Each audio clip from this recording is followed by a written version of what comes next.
Mabilis na inaksyonan ng Department of Public Works and Highways sa mga naiulat na problema sa ilang infrastruktura sa Pangasinan. Kabilang na rito ang nag-viral na drainage canal na mas mataas pa sa kalsada. Si Verna Beltran Adaban ng Radyo Pilipinas Dagupan sa sentro ng balita. Sa viral video na ito sa social media, kita ang nakaangat na drainage system sa Barangay Mayombo dito sa Dagupan City. Ngayon, ito na ang Arzadon Road.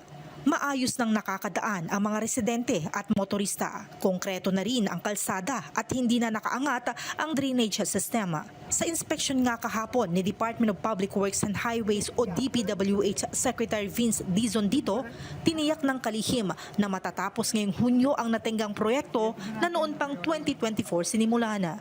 Kung ano man yung mga unfinished pa natin dito sa Dagupan, itapusin na natin once and for all.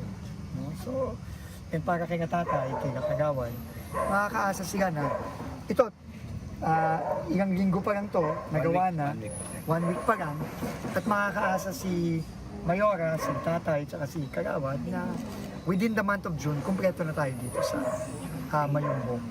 Pero hindi lang ang mga taga-Dagupan City ang nagpapasalamat sa pamalaan. 3 buwan kasi matapos bisitahin ni Secretary Dizon ang nasirang San Juan Hanging Bridge sa Agno, Pangasinan, binuksan na sa publiko ang bagong temporary steel bridge na nagkokonekta sa Barangay Bangan Oda at Barangay San Juana. Kailangan po talaga namin itong tulay na po ito. Kaya maraming salamat po sa mga nag-ayos po, sa lahat po na ginamit ng Panginoon upang sa ganun nagkaroon po kami ng tulay na kagaya po nito na napakaganda na po at saka matibay po. Giit ng DPWH, hindi lang malalaking proyektong pang-infrastruktura ang prioridad nila. Alinsunod kasi sa direktiba ni Pangulong Ferdinand Marcos Jr., dapat din tutukan ng kagawaran ang mga proyekto na magbibigay ginhawa sa mga komunidad. Importante talaga natapos natin ito. Kaya talagang sabi ni Pangulo, kailangan ayusin natin itong mga ganitong klase. Kasi hindi lang naman yung mga malalaki ang infrastructure ang importante. Pati yung mga footbridge na ganito na ginagamit ng mga kababayan natin. No? Kasi pagka ito nakalimutan natin, talagang ang laking perwisyo sa kanila.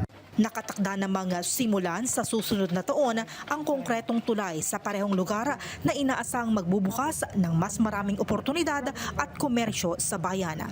Mula rito sa Pangasinan, para sa Integrated State Media, ako si Verna Beltran kasama si Ricky Kasipit ng Radyo Pilipinas, Radyo Publiko.